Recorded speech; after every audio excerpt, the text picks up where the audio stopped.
नमस्कार दोस्तों, यूपीएससी अखाड़ा में आपका स्वागत है। दोस्तों, आज से हम इकोनॉमिक्स की सीरीज़ स्टार्ट करेंगे और इस सीरीज़ में मैं आपको इकोनॉमिक्स के इम्पोर्टेंट टॉपिक्स जो एग्ज़ाम में पूछे जाते हैं उनके मेन पॉइंट्स बताऊंगा। दोस्तों, ये आपकी इंट्रोडक्टरी वीडियो है। इसमें मैं बताऊंगा इकोनॉमिक्स का क्या वेटेज है और क्या क्या प्रोमिनेंट एरियाज़ हैं जहाँ से क्वेश्चन पूछे जाते हैं इकोनॉमिक्स के अंदर, और हम आने वाली वीडियोज़ में कौन कौन से टॉपिक्स करेंगे, और लास्ट में मैं आपको एक ज्ञान की बात बताऊंगा। तो दोस्तों, अगर बात करें वेटेज की तो देखा गया है इकोनॉमिक्स से लगभग 18 से 20 क्वेश्चन आते हैं। इकोनॉमी या उससे रिलेटेड एरियाज़ हैं, स्कीम्स होगी उससे रिलेटेड, या जो भी इकोनॉमी रिलेटेड एरियाज़ है उनसे 18 से 20 क्वेश्चन आते हैं। तो ये काफ़ी इंपॉर्टेंट सेक्शन है हमारी तैयारी का। अगर इसमें भी देखा जाए तो हमें 5 से 7 टॉपिक जो हम थ्योरी रिलेटेड होते हैं, जो बेसिक्स होते हैं थ्योरी से रिलेटेड, तो उससे मिल जाते हैं, और 12 से 15 क्वेश्चन हमें करंट अफेयर बेस्ड मिलते हैं। तो हमें स्टैटिक और करंट दोनों पोर्शन ही कवर करना है इकोनॉमिक्स के अंदर।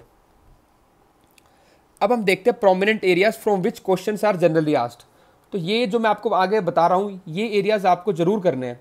आप चाहे कुछ भी पढ़ें, लेकिन इन एरियाज को आप जरूर फोकस करें, क्योंकि मोस्टली क्वेश्चन इन एरिया से आएंगे आपके। तो सबसे पहला एरिया है वो है इन्फ्लेशन। इन्फ्लेशन की बात करें तो हमें आपको उसमें फोकस किस पे रखना है। इन्फ्लेशन की डेफिनेशन तो एक जनरल पता होना चाहिए, उसके बाद रीजंस कि रीजंस क्या है इन्फ्लेशन के बढ़ने के या कम होने के। कंजम्पशन पैटर्न उसमें उसके अंदर है, कंजम्पशन पैटर्न या स्ट्रक्चरल कंस्ट्रेंट्स।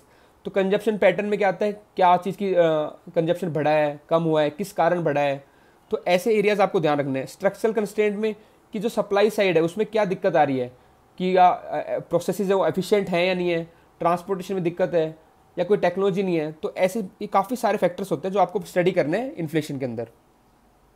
फिर आपको ट्रेंड्स पता होने चाहिए सर्वेस के थ्रू। इकोनॉमिक सर्वे आता है या और कोई सर्वे जो है उसके थ्रू आपको ट्रेंड पता होना चाहिए कि हाँ भाई इन्फ्लेशन पिछले 5 साल में कैसा रहा, पिछले कुछ महीनों में कैसा रहा।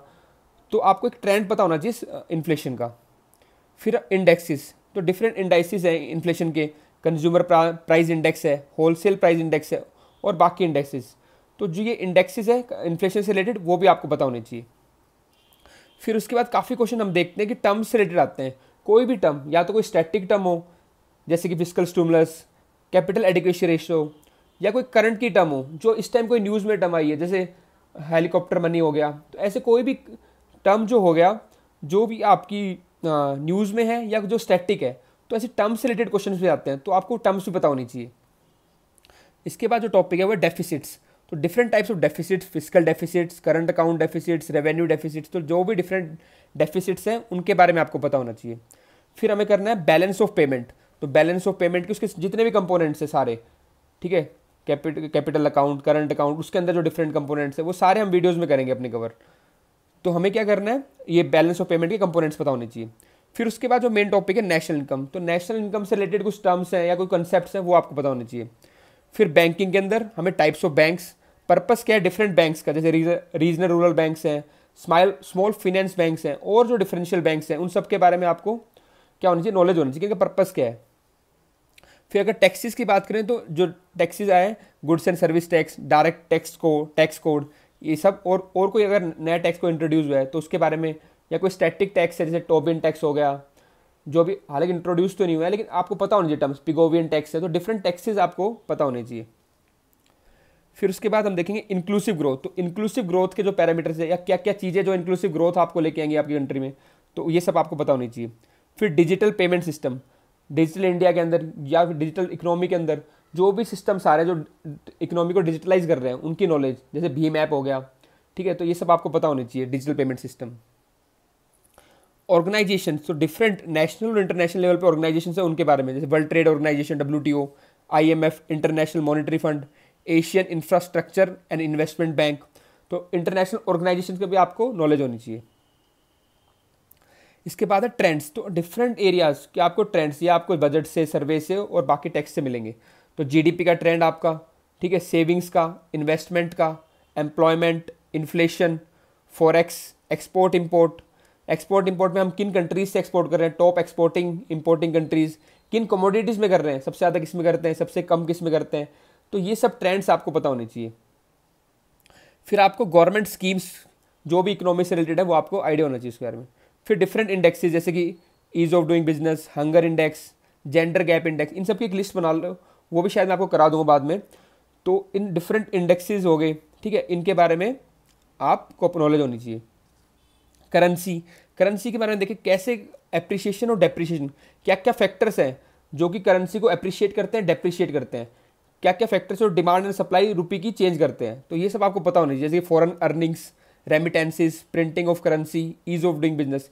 ये जो चीज़ें हैं ये आपकी कहीं ना कहीं करेंसी की जो आपकी रुपये है उसकी डिमांड और सप्लाई को वेरी कराते हैं। तो इसी से आपकी करेंसी एप्रिशिएट और डेप्रिशिएट होती है। इस सब की आपकी नॉलेज होनी चाहिए कि करेंसी कैसे एप्रिशिएट कर रही है और डेप्रिशिएट कर रही है। फिर आरबीआई का रोल क्या है, रिजर्व बैंक ऑफ इंडिया।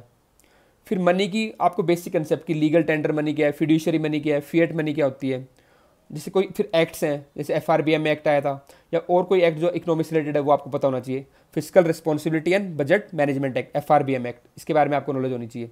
फिर जो भी कमीशन से कोई रिलेटेड आपको इकोनॉमिक से रिलेटेड है, जैसे physical sector legislative reform commission, इसके बारे में आपको पता होना चाहिए। फिर जो कमेटीज़ होती हैं, जैसे मॉनिटरी पॉलिसी कमेटी क्या अभी न्यू बनी थी, उसमें क्या कंपोजिशन है, क्या उसका पर्पस है, नचिकेत मोर कमेटी, उर्जित पटेल कमेटी, कोई भी जो नई कमेटी आई उसके बारे में, या जो पुरानी कमेटी है पर काफ़ी रेलिवेंट है वो भी आपको नॉलेज होनी चाहिए। ठीक है, तो अब है जैसे कि पॉलिसी में देखिए इंटेलेक्चुअल प्रॉपर्टी राइट पॉलिसी आई, तो पॉलिसीज़ के बारे में आपको आइडिया होना चाहिए। और एरियाज देखें तो एमएसपी, तो एमएसपी की नॉलेज भाई कौन कौन सी क्रॉप्स में एमएसपी दी जाती है, कौन देता है, तो इसके बारे में MSP minimum support price. Budget के कंपोनेंट्स कि बजट में कौन कौन से कंपोनेंट आते हैं, रिसिप्ट्स, एक्सपेंडिचर, रेवेन्यू, कैपिटल, सारे वो ये सब हम देखेंगे अपने आने वाले वीडियोज़ में। मनी सप्लाई के मेजर्स कि कैसे इकोनॉमी के अंदर मनी सप्लाई बढ़ती है, कम होती है, एक्सपेंशनरी, कॉन्ट्रैक्शनरी मॉनिटरी पॉलिसी, तो ये कैसे पॉलिसी के थ्रू हम मनी सप्लाई को चेंज करते हैं ये सब। Index of industrial production IIP इसको बोलते हैं, इसमें कोर इंडस्ट्री का कितना वेटेज है, कौन कौन सी इंडस्ट्रीज आती है, कौन कौन से सेक्टर्स हैं, तो ये आपको पता होना चाहिए। हमारे फॉरेक्स का क्या क्या कंपोजिशन है, क्या इसका लेवल है, क्या इसका ट्रेंड है, तो फॉरेक्स के बारे में नॉलेज होनी चाहिए। मॉनिटरी एंड फिस्कल पॉलिसी, हमारी जो मॉनिटरी पॉलिसी आप याद रखना कि RBI या सेंट्रल बैंक लेके आता है, फिस्कल पॉलिसी गवर्नमेंट के थ्रू होती है, तो इसके क्या क्या कंपोनेंट्स होते हैं, ठीक है, और कैसे कंडक्ट होती है, क्या इसके इफेक्ट्स पड़ते हैं। तो ये सब एरियाज तो बहुत इंपॉर्टेंट है दोस्तों, आपको जरूर करना है। इसके अलावा आप कुछ भी करें, और मेरी आने वाली वीडियोज़ में मैं कोशिश करूँगा कि मैक्सिमम इन एरियाज़ को कवर कर पाऊँ। ठीक है, तो अगर हम देखते हैं आने वाले वीडियोज़ में जो लेक्चर प्लान है वो क्या क्या एरियाज़ को कवर करूँगा मैं, तो हम देखेंगे इसमें इकोनॉमिक स्ट्रैटेजी एंड ओवरव्यू। तो ये वाली वीडियो तो मैंने आपको बता दी, इसमें आपको एक स्ट्रैटेजी बता रहा हूँ और एक ओवरव्यू दे रहा हूँ इकोनॉमी का आपको।